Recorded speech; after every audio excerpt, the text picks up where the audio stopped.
साथियों, एक बार फिर से एग्जाम विथ भूपेंद्र के इस YouTube प्लेटफॉर्म पर आप सभी अपनों के साथ जुड़ा हूं। मैं भूपेंद्र कुमार। दोस्तों, एक बात याद रखिएगा कि अगर मैं किसी चीजों को अपने हैंड रिटन दस्तावेजों में या फिर रिटन फॉर्म में चीजों को लिख करके आपको पढ़ पढ़ के सुनाऊं, तो मुझे यह लगता है कि सुन करके आपको चीजें ज्यादा अच्छी लर्न हो सकती हैं, याद हो सकती हैं। तो साथियों, इसीलिए मैं आपके बीच लिख करके कुछ ऐसा कंटेंट लेकर के आया हूं, और यह कंटेंट अरिहंत पब्लिकेशन का है। ध्यान दीजिएगा, अरिहंत पब्लिकेशन के माध्यम से हम आपसे कनेक्ट हो रहे हैं, खास करके कुछ बहुत ही मिसलेनियस पॉइंट बाय पॉइंट कुछ चीजों को लेकर के। ज्योग्राफी का खास करके एक बड़ा ही महत्वपूर्ण चैप्टर ब्रह्मांड। अब इस ब्रह्मांड से आने वाले तमाम प्रश्नों को आप कर सकते हैं, बस ध्यान से बिल्कुल लास्ट तक पूरी वीडियो क्लास जरूर देखिएगा। और ऐसे ही हर एक चैप्टर को लेकर के हम आपसे जुड़ते रहेंगे, ये मेरा वादा है आपसे। ऐसे ही साथियों, हर एक चैप्टर को लेकर के हम आपसे जुड़ते रहेंगे। जैसा कि मैंने आपसे कहा कि ये चैप्टर है यूनिवर्स, बड़ा ही महत्वपूर्ण चैप्टर और काफी बड़ा चैप्टर। तो यहां से कैसे कैसे पॉइंट बनते हैं, क्या क्या होता है, क्या क्या बातें निकल के आती हैं, वो सब बातों पर हम चर्चा करेंगे। और ये क्लास आपको कैसी लगी, लास्ट में अपने विचार आप जरूर दीजिएगा। यहां पर साथियों आप देख सकते हैं, सबसे पहले तो मैं बता दूं कि आधुनिक अगर मैं बात करूं भूगोल का पिता किसे कहा गया है, the father of the modern geography, तो हम कहते हैं अलेक्जेंडर वान हम्बोल्ट को आधुनिक भूगोल का पिता कहा गया है, जिन्होंने एक किताब लिखी कॉस्मोस, जिसका हिंदी रूपांतरण है, हिंदी में इसे कहते हैं संपूर्ण ब्रह्मांड। तो आज हम उसी ब्रह्मांड पर आपका ध्यान ले जाना चाहते हैं। तो सबसे पहले तो यहां आप देख सकते हैं सॉरी सूक्ष्म अणुओं से लेकर के असंख्य आकाश गंगाओं का जो सम्मिलित रूप है बेटा, वही क्या है, असंख्य तारों का जो समूह है वही ब्रह्मांड है। अब यहां पर मैं आपको एक बात क्लियर कर दूं कि कॉस्मोलॉजी में हम ब्रह्मांड का अध्ययन करते हैं। अच्छा, ब्रह्मांड की उत्पत्ति की अगर मैं बात करूं तो 13.7 अरब वर्ष पुरानी मानी जाती है, या अरब वर्ष पूर्व माना जाता है। ठीक है।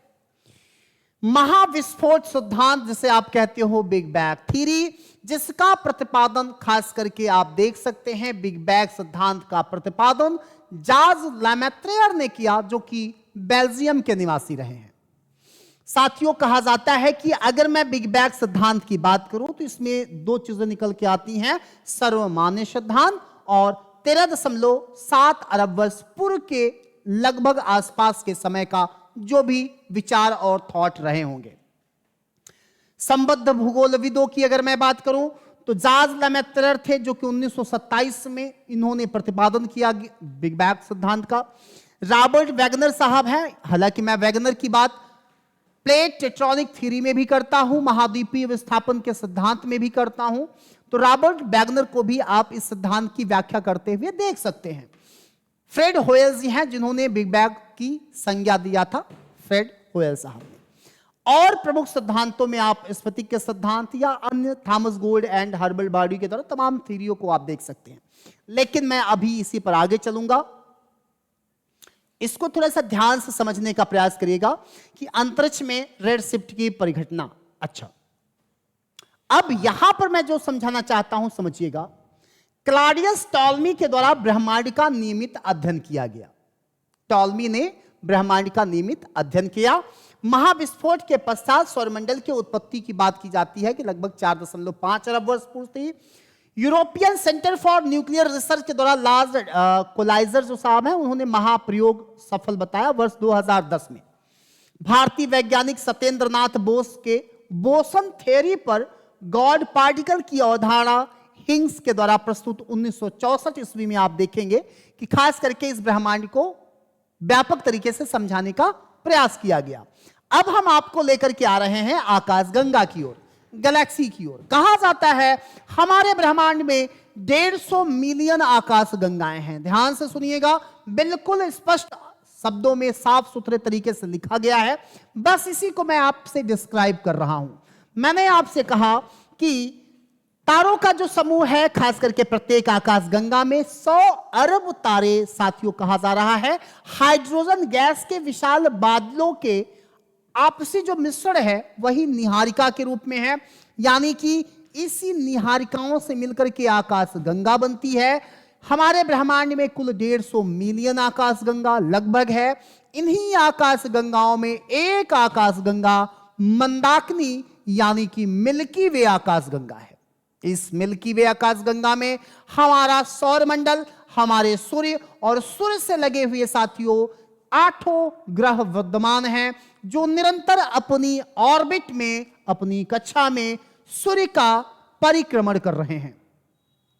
हमारी आकाशगंगा मंदाकिनी से लगी हुई सबसे नजदीक की आकाशगंगा एंड्रोमेडा आकाशगंगा है, जो कि हमारी आकाशगंगा से 20 लाख प्रकाश वर्ष दूर है। साथियों, हमें विश्वास है कि चीजें बिल्कुल आपको क्लियर और स्पष्ट दिख रही होंगी और समझ में आ रहा होगा। हमें एक बार कंफर्म कर दीजिएगा जरूर कि यह सेशन आप लोगों को कैसा लगा। हां, या ये चीजें आप लोगों को क्लियर समझ में आ भी रही हैं कि नहीं। ऐसे ही चैप्टर बाय चैप्टर चीजों को लेकर के हम आपके बीच बनते रहेंगे। अच्छा, इसी को लेकर के अगर मैं आगे कुछ बातों को क्लियर करूं तो थोड़ा सा ध्यान से सुनिएगा। अब यहां पर मैंने आपसे क्या कहा कि आकाशगंगाओं के अगर मैं प्रकार की बात करूं तो सर्पिलाकार घूर्णन सदृश हमारी आकाशगंगा है, दीर्घवृत्ताकार आकाशगंगा है और अनियमित आकाशगंगा है। साथियों, इसी में आप देख सकते हैं कि आपकी जो आकाशगंगा जिसे आप मिल्की वे कहते हैं, यह सर्पिला घूर्णन सदृश आकृति है जिसमें हमारा सोलर सिस्टम विद्यमान है। अब इसी में हम थोड़ा सा आगे चलेंगे। आइए इसको थोड़ा सा देखने का प्रयास करिएगा। मिल्की वे या दुग्ध मेखला की अगर मैं आपसे बात करूं, हमारा सौरमंडल जिसमें सूर्य, पृथ्वी और 8 ग्रह, उपग्रह, क्षुद्र ग्रह, तमाम चीजें वहां हमें देखने को मिलती हैं। साथियों, ये मंदाकिनी के ही भाग हैं। हमारी यह आकृति जो है हमारे आकाशगंगा मिल्की वे का दुग्ध मेखला का सर्पिलाकार है ना। इसका विस्तार 80,000 प्रकाश वर्ष बताया जाता है। मंदाकिनी को सबसे पहले गैलीलियो ने देखा था और आपने सुना होगा कि गैलीलियो ने सबसे पहले दूरबीन का भी आविष्कार किया था। साथियों, सर्वाधिक निकटतम हमारी आकाशगंगा एंड्रोमेडा देवयानी आकाशगंगा है, जो हमारी आकाशगंगा मंदाकिनी से 20 लाख प्रकाश वर्ष दूर है। हमने अभी आपसे चर्चा किया था।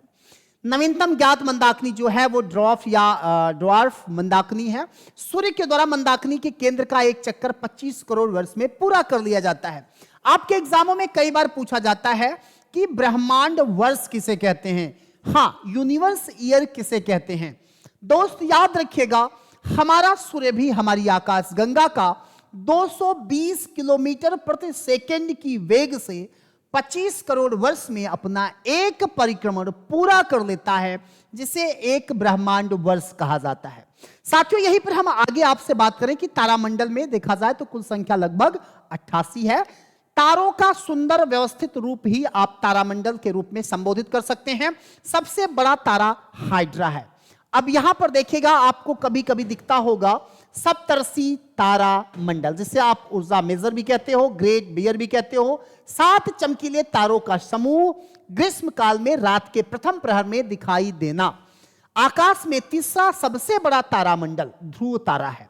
लिटिल बियर तारा समूह का सदस्य है या उत्तर दिशा में स्थित है, रात्रि में दिशा निर्धारण में सहायक होता है। बिग डियर की भी ऊर्जा मेजर के द्वारा निर्मित है। अच्छा, यहां पर हमने तारों का बिल्कुल मैपिंग से यहां पर तारों का जीवन चक्र भी बिल्कुल डिजाइन किया गया है। आप मैप के माध्यम से देख सकते हैं। आइए हम यहां पर बात करते हैं। अब बात आ रही है कि खगोल की पिंड क्या है। तो रात में आकाश में चमकने वाले सभी आकाशीय पिंड जो हैं वो खगोल की पिंड कहलाए जाते हैं। निहारिका क्या है? धूल गैस, हाइड्रोजन, हीलियम के जो विशाल बादल हैं, हाँ, ब्रह्मांडीय जो नर्सरी है, तारों का जो जन्मदाता है, उन्हें हम निहारिका या नेबुलाज कहते हैं। ठीक है। ओरियन नेबुला क्या है दोस्त? मंदाकिनी का सबसे शीतल व चमकीला जो तारा क्षेत्र होगा वो ओरियन नेबुला है। क्वेसर किसे कहते हैं? चमकीला आकाशीय पिंड जो 410 अरब प्रकाश वर्ष 4.10 अरब प्रकाश वर्ष लगभग दूर है। सुपर क्लस्टर किसे कहते हैं? याद रखिएगा, छोटे आकाशगंगा समूहों का एक बड़ा समूह। जबकि नक्षत्र क्या है? एक निश्चित आकृति में व्यवस्थित तारों का समूह साथियों नक्षत्र कहलाता है। सुपरनोवा आपने सुना होगा। अभिनव तारा किसे कहते हैं? यानी कि तारों के विस्फोट के समय निर्मित एक न्यूट्रॉन तारा सुपरसोनिक या फिर अभिनव तारा कहलाता है। ब्लैक होल क्या है? प्रबल गुरुत्वाकर्षण वाला क्षेत्र जहां से प्रकाश का गुजरना संभव न हो मेरे भाई, वो आपका ब्लैक होल कहलाता है। तो रक्तदानों क्या है? तारों के कोर में हाइड्रोजन समाप्त होने पर वे तारे रक्तदानों के रूप में दिखाई पड़ने लगते हैं। श्वेत वामन क्या है? जीवाश्म तारा, फोसिल स्टार को हम श्वेत वामन कहते हैं। सिग्नल्स भी देखते हैं, आकाशगंगाओं में स्थिर एक उत्तरी तारामंडल है जिसे सिग्नल्स कहते हैं। तो साथियों आप देख पा रहे हैं यहां पर बड़े ही व्यवस्थित तरीके से चीजों को रखा गया है।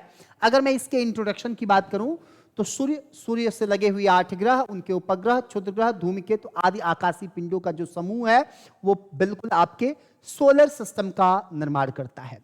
इसके खोजकर्ता जो है वो कॉपरनिकस हैं। अगर मैं आपसे कह दूं कि सूर्य सिद्धांत का प्रतिपादन किसने किया तो कॉपरनिकस ने किया। ग्रहों के गति का नियम किसने दिया तो बेटा केपलर ने दिया। मैं बस इतना कहता हूं कि चीजों को सिर्फ सुनते रहिए, एक एक चीजें आपको बिल्कुल याद हो जाएंगी। नेबुलर सिद्धांत इमैनुअल कांट 1755 ईस्वी में आया और खास करके 1796 ईस्वी में इसका संशोधन भी लाप्लास साहब ने किया। अब इसमें थोड़ा सा देखिएगा कि सूर्य क्या है? पृथ्वी के निकटतम एक आप देख सकते हैं एक तारा है जो कि पृथ्वी से कहा जाता है कि 14.98 करोड़ किलोमीटर दूर है। ठीक है ना? आपका सूर्य का प्रकाश पृथ्वी तक पहुंचने में 8.16 सेकंड का समय लगता है। साथियों सौरमंडल का प्रधान तारा है ये 4.6 अरब वर्ष इसकी आयु लगभग बताया जाता है, लगभग पुराना बताया जाता है ना, इस एज का बताया जाता है। और कहा जाता है कि पृथ्वी का लगभग यह 110 गुना है। ठीक है ना? इसके आप देखेंगे इसके बाहरी परत का जो तापमान है वो 6000 डिग्री सेल्सियस है, जबकि केंद्र का तापमान जो है वो 15 मिलियन डिग्री सेल्सियस है। इस बात को ध्यान दीजिएगा। इसका द्रव्यमान पृथ्वी से लगभग 3,32,000 गुना बड़ा है और इसका आयतन पृथ्वी से 13 लाख गुना बड़ा है। पृथ्वी से दूरी मैंने अभी आपसे बताया। हीलियम की अगर मैं बात करूं, इस सूर्य में आपको हाइड्रोजन और हीलियम दोनों गैसें दिखाई पड़ेंगी। सबसे हल्की गैस हीलियम है, हाइड्रोजन ज्वलनशील गैस है। सूर्य के अंतर्गत आप देखेंगे कि हाइड्रोजन और हीलियम में नाभिकीय संलयन की प्रक्रिया होती रहती है, इसलिए सूर्य ऊर्जा का अच्छा स्रोत के रूप में दिखाई पड़ता है।